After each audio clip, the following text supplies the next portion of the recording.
On Monday at the Roger Clemens retrial, his former trainer testified that he injected the legendary pitcher with steroids in 1998. His manager with the Yankees, Joe Torre, has been around the big leagues for 50 years as a player, a manager, and an executive. He won 4 World Series rings with the Yankees. Wow. He is now Major League Baseball's Executive Vice President for Baseball Operations. Joe Torre, welcome.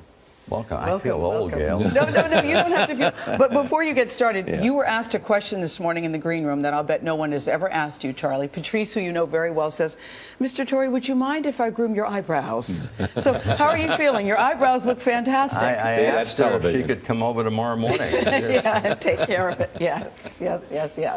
When I arrived this morning, I was greeted by a security officer, Brandon. You probably saw him too. And he said, Gail, big day, big day. Why? He said, Joe Torre's coming. He said, and I said, what do you like about him? He goes, he is an awesome guy. He managed all these big names, all these big players and for them, he was like a father figure. He was just, he was like, speaking of feeling old, but he was saying he was like a father figure because he was so kind, he was so firm, and he knew what he was doing. And I was very touched by what he said about you. You know, Gail, you don't think about what you're doing. The only thing you know is you care about people. Yeah. And you know it takes people to play the game, even though we get away from that with all the attention paid to how much money they make, whether you get a hit or not, that there's a human being in there. There's a heartbeat, and I'm very sensitive to that. Yeah. I know you're in New York, but tell me this: in your heart, where are we going, Charlie? are you a Brave? Are you a Yankee? Are you a Dodger? A Dodger, yeah. What about the Cardinals? And the Cardinals, sure. Yeah. Forgot about that. In my heart, I grew up when I went to the Cardinals in 1969. I grew up there. I was traded for the first time in my career and went to a ball club that had been in 2 straight World Series. And I knew I'd better mature or go home because they had a bunch of grown-ups on that club. And so in playing days, I really relate to the Cardinal years because those 6 years meant a lot to my career. Musial was there? Musial, well, he wasn't playing at the time, but he was there all the time, yeah. But is the answer in your heart, you're a Cardinal? Well, I think the answer in my heart is a Yankee. Yeah, okay. It's a Yankee because this is where, you know, I realized my dream. And 4 World Series. World Series. Okay. Yeah. Not 4, just 1 was enough, but we've got 3 more. One of your pitchers was Roger Clemens. So tell me, when you look at this trial today and what it says, what do you think? Sadness for me. Roger was like, as we talked about, he was like a son to me. And I never, and I'm not copping out here, but I never tried to find out what people's business. I just watched them perform, and if they were consistent in what they did, you know, I pulled for them. He worked hard.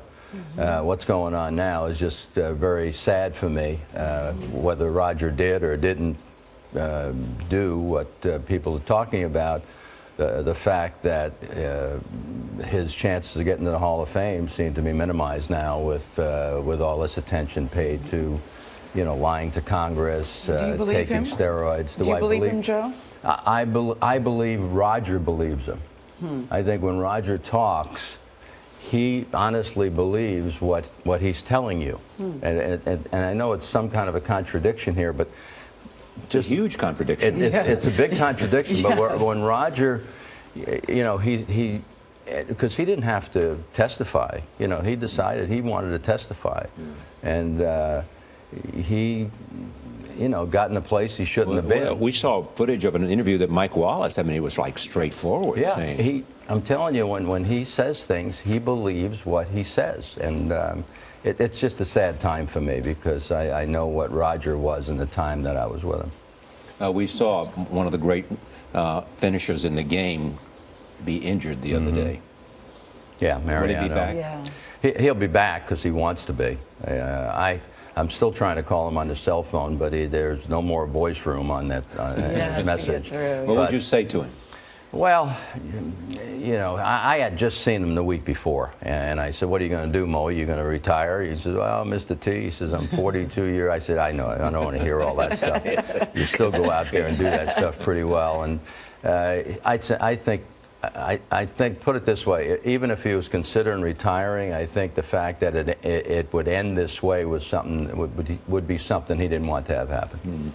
He wants to end on his own He wants to be able to walk out of the room on both feet, and figured it was his decision to move away because he just didn't want to do this anymore. But sometimes, Joe, your body has other ideas. Yeah, well. Yeah, sometimes your body does. I'm wondering about your life today. Do you miss coaching? You were saying that you don't have the stress anymore. Yeah, I work for MLB, and the commissioner calls me every other day and yells at me for something or other. But there's no that stress. sounds like that But could be stressful. You're in stress. It's fine. You're in baseball, but you also tried to be you were part of a team that tried to buy the Dodgers. Right. Yeah. I was connected with Rick Caruso, a developer out in L.A., and it just wasn't to be. We were a long way from the finish line, and the prospects were exciting, but I was happy that Major League Baseball kept the seat open for me to come back here.